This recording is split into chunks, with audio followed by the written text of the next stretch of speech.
Hello, everyone. Welcome to this week's SIIA Tech Chats. I am joined today by John Zook, partner with Waterstone Management Group. Waterstone is a management consulting firm that specializes in technology companies. John, thank you so much for joining us today. My pleasure, Rihanna. Great to talk to you.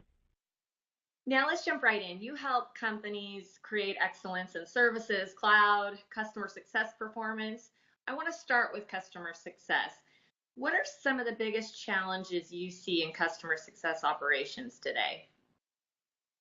Great question. I think, just to position, I think customer success relative to, the overall growth agenda that most companies are facing now with a move to subscription, with a move to the cloud, right, in terms of being able to offer services and applications in a seamless way. Customer success now becomes an essential component of that, right, in terms of driving adoption, driving retention and upsell opportunities in a business model that is really fundamentally different from the traditional services and software models. And so what we see from a customer success operation standpoint is, frankly, because I think this is broadly across the industry, still a relatively nascent capability that many organizations are still kind of getting their sea legs around, if you will. What we're finding is that there are a number of different models that companies are instituting and putting into practice. There are a lot of learnings taking place. There is consensus that there is no one kind of strong recurring way to do things, right? And so what you're finding is rather than something where there was a traditional, in maybe traditional manners for re-engineering kinds of methods that came through previously, where a few early leaders came into something, kind of defined and set a paradigm, and then others followed. What we're finding here is that it's a lot more dynamic, and it's a lot more, it's necessitated by context, right? And so because each of these companies have very different contexts, they have very different needs. Their customers have very different expectations and requirements. And so from an operations standpoint, what we're finding is that companies who are getting into customer success are sometimes having a challenge getting to a level of efficiency and scale that they would, or maybe perhaps had originally designed for. And so customer success is easy to put into place and easy to start to scale for the higher tier customers within your segments, right? It's often easier to justify the expense associated with customer success for those high tier customers. But as you start to get into scale touch, and as you're trying to get to drive that experience down to all of the segments across your base, companies often have a challenge in really being able to execute that seamlessly and efficiently. Well, Waterstone recently announced a new customer success power up subscription service. Can you talk a little bit about that service and how technology companies can benefit from that? Absolutely, sure. It's obviously directly related to what I was just speaking around in terms of our observation that there was a real market need based on a couple of different drivers, right? There were companies coming into customer success who have started to get their organization in place, a set of customer success managers perhaps, and a functional set of capability, but then realizing that similar to where you have a sales motion and the sales ops function that supports those sales motions, the customer success motion is really, it's congruent, but it's different from a true sales motion. And so some companies have tried leveraging sales ops to support customer success, and that's been having mixed results.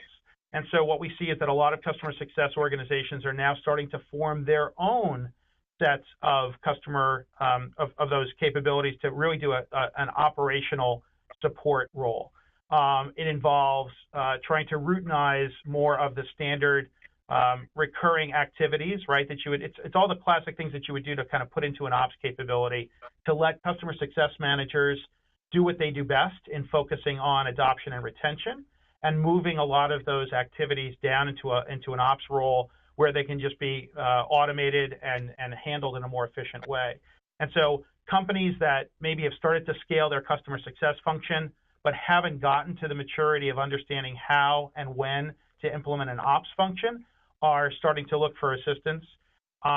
Companies that have moved along the maturity model and have actually gotten into ops sometimes start to hit a wall a little bit, frankly, in terms of not seeing an opportunity to really continue to grow and bring in best practices and understand, again, as I mentioned, very nascent market. Best practices are sometimes things that, frankly, are only a few weeks old.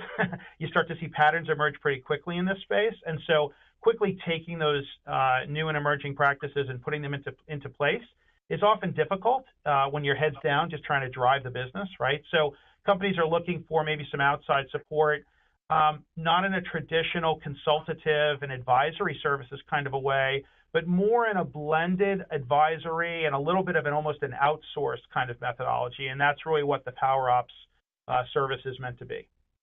Fantastic. I want to switch gears a little bit and talk about the commerce market.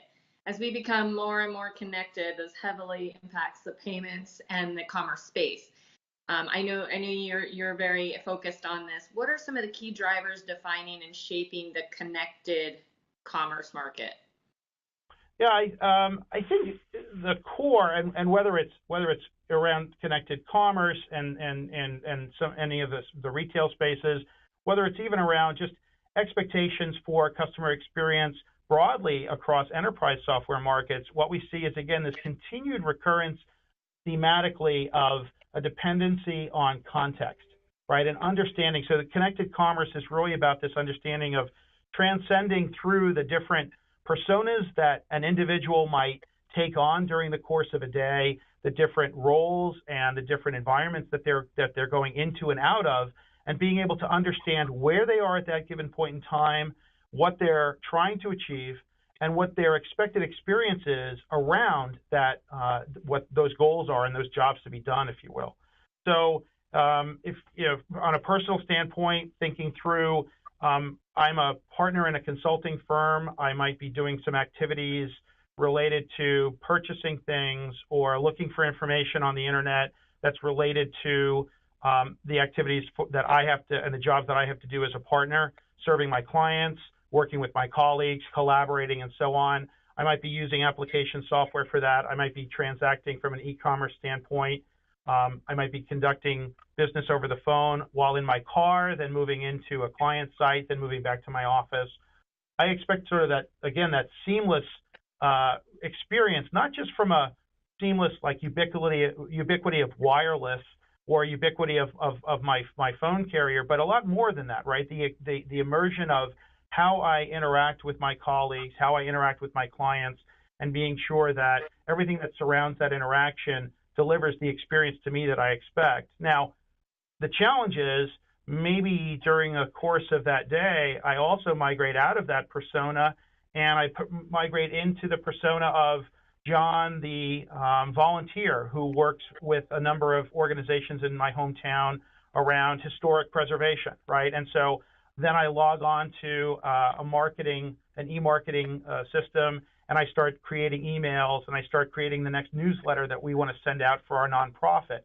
Understanding that role for me, and I might, again, be interacting with that software or be transacting in an e-commerce system as John, the board member of a nonprofit, versus John, the partner in a consulting firm, understanding and keeping those experiences separate, but at the same time, bringing them together where they need to be brought together is really an increasing challenge. And so, again, it's all about, I think, understanding what the desired experience is, making sure that the context that surrounds that experience is understood by the provider so that they can then position all of the right pieces of that lifecycle solution together to make it meet the expectations of the user and the people that are interacting with that user. John, thank you so much for your time today. For more information on Waterstone Management Group, please visit their websites, and we will see you next week for SIIA Tech Chats.